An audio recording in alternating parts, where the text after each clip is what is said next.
Hi ಎಲ್ರಿಗೂ ನಮಸ್ಕಾರ. Welcome to my channel. ನಾನು ಮೌನೇಶ್ ವಾಲಿಕಾರ್.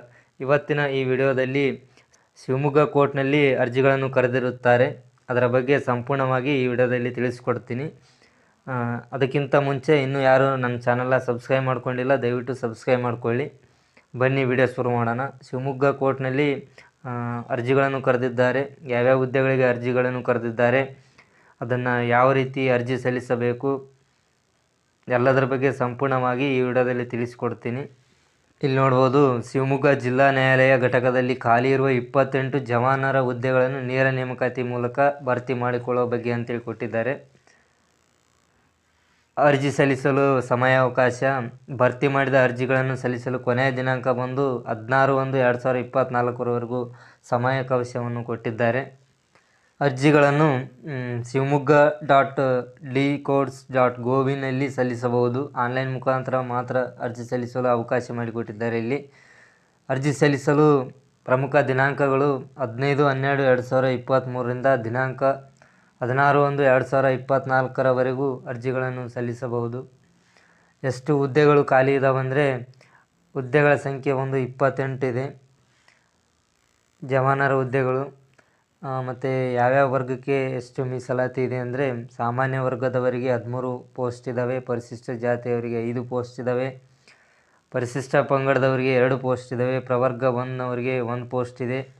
ಅದೇ ರೀತಿಯಾಗಿ ಪ್ರವರ್ಗ 2ಎದವರಿಗೆ 4 ಹುದ್ದೆಗಳು, ಪ್ರವರ್ಗ 2ಬಿದವರಿಗೆ 1 ಹುದ್ದೆ, ಪ್ರವರ್ಗ 3ಎದವರಿಗೆ 1 ಹುದ್ದೆ, ಪ್ರವರ್ಗ 3ಬಿದವರಿಗೆ 1 ಹುದ್ದೆ. ಒಟ್ಟು 28 ಜವಾನರ ಹುದ್ದೆಗಳು ಖಾಲಿ ಇದ್ದಾವೆ. ಆಸಕ್ತ ಅಭ್ಯರ್ಥಿಗಳು ಈ ಹುದ್ದೆಗೆ ಅರ್ಜಿಗಳನ್ನು ಸಲ್ಲಿಸಬಹುದು. ಇದಕ್ಕೆ ವೇತನ ಶ್ರೇಣಿ ಯಾವ ರೀತಿಯಾಗಿ ಕೊಡ್ತಾರೆ ಅಂದರೆ, ವೇತನ ಶ್ರೇಣಿ 17,000ರಿಂದ 24,600ವರೆಗೂ ಅಭ್ಯರ್ಥಿಗಳು ವೇತನವನ್ನು ಪಡೆದುಕೊಳ್ಳಬಹುದು. ಮತ್ತು ಇದಕ್ಕೆ ಏನು ಓದಿರಬೇಕಂದ್ರೆ ಶೈಕ್ಷಣಿಕ ವಿದ್ಯಾರ್ಥಿ ಏನಾಗಿರ್ಬೇಕಂದ್ರೆ 10ನೇ ತರಗತಿ ಅಥವಾ ತತ್ಸಮಾನ ಪರೀಕ್ಷೆಯಲ್ಲಿ ತೇರ್ಗಡೆ ಹೊಂದಿರಬೇಕು. ಮತ್ತು ಅದೇ ರೀತಿಯಾಗಿ ಕನ್ನಡ ಓದಲು ಮತ್ತು ಬರೆಯಲು ತಿಳಿದಿರಬೇಕಂತ ಹೇಳಿದ್ದಾರೆ. ಅರ್ಜಿ ಸಲ್ಲಿಸಲು ವಯೋಮಿತಿ ಎಷ್ಟಿರಬೇಕಂದ್ರೆ, ಅರ್ಜಿಗಳನ್ನು ಸ್ವೀಕರಿಸಲು ನಿಗದಿಪಡಿಸಿದ ಕೊನೆಯ ದಿನಾಂಕದಂದು ಅಭ್ಯರ್ಥಿಯು ಕನಿಷ್ಠ 15 ವರ್ಷವನ್ನು ಪೂರೈಸಿರತಕ್ಕದ್ದು.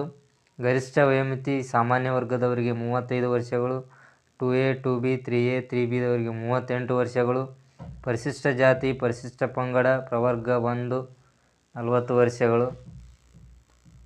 ಅರ್ಜಿ ಸಲ್ಲಿಸುವ ವಿಧಾನ ಬಂದು ಆನ್ಲೈನ್ ಮೂಲಕ ಅರ್ಜಿ ಸಲ್ಲಿಸಬೇಕಾಗಿರುತ್ತದೆ.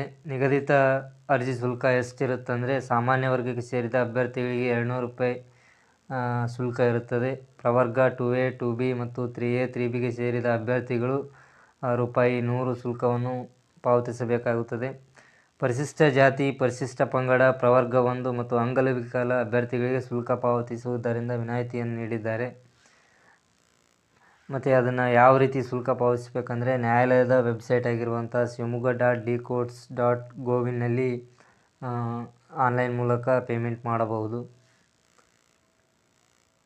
ಅರ್ಜಿ ಸಲ್ಲಿಸಲು ಪ್ರಮುಖವಾದ ದಿನಾಂಕ: ಆನ್ಲೈನ್ ಮೂಲಕ ಅರ್ಜಿಗಳನ್ನು ಸಲ್ಲಿಸಲು 16/1/2024 ಅವಕಾಶವನ್ನು ಕೊಟ್ಟಿದ್ದಾರೆ.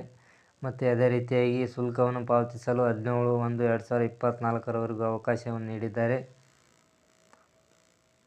ಆಯ್ಕೆ ವಿಧಾನ ಬಂದು ಕನ್ನಡ ಮತ್ತು ಓದಲು ಮತ್ತು ಬರೆಯಲು ಅಭ್ಯರ್ಥಿ ಹೊಂದಿರುವ ಸಾಮರ್ಥ್ಯ ಮತ್ತು ಸಾಮಾನ್ಯ ಜ್ಞಾನದ ಬಗ್ಗೆ ಸಂದರ್ಶನವನ್ನು ಮಾಡ್ತಾರೆ. ಅರ್ಹತಾ ಪರೀಕ್ಷೆಯಲ್ಲಿ ಗಳಿಸಿರುವ ಒಟ್ಟು ಶೇಕಡಾವಾರು ಅಂಕಗಳ ಆಧಾರದ ಮೇಲೆ ಒಂದು ಹುದ್ದೆಗೆ 10 ಅಭ್ಯರ್ಥಿಗಳನ್ನು ಇಲ್ಲಿ ಆಯ್ಕೆ ಮಾಡಲಾಗುತ್ತದೆ.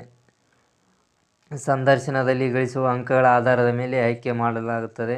ಸಂದರ್ಶನವು 10 ಅಂಕಗಳನ್ನು ಒಳಗೊಂಡಿರುತ್ತದೆ ಅಂತ ಹೇಳಿದ್ದಾರೆ ಇಲ್ಲಿ. ಇದಿಷ್ಟು ಈ ವಿಡಿಯೋದ ಮಾಹಿತಿ. ವಿಡಿಯೋ ಇಷ್ಟ ಆಗಿದ್ದರೆ ಲೈಕ್ ಮಾಡಿ, ಶೇರ್ ಮಾಡಿ ಹಾಗೂ ಸಬ್ಸ್ಕ್ರೈಬ್ ಮಾಡಿಕೊಳ್ಳಿ. ಧನ್ಯವಾದಗಳು.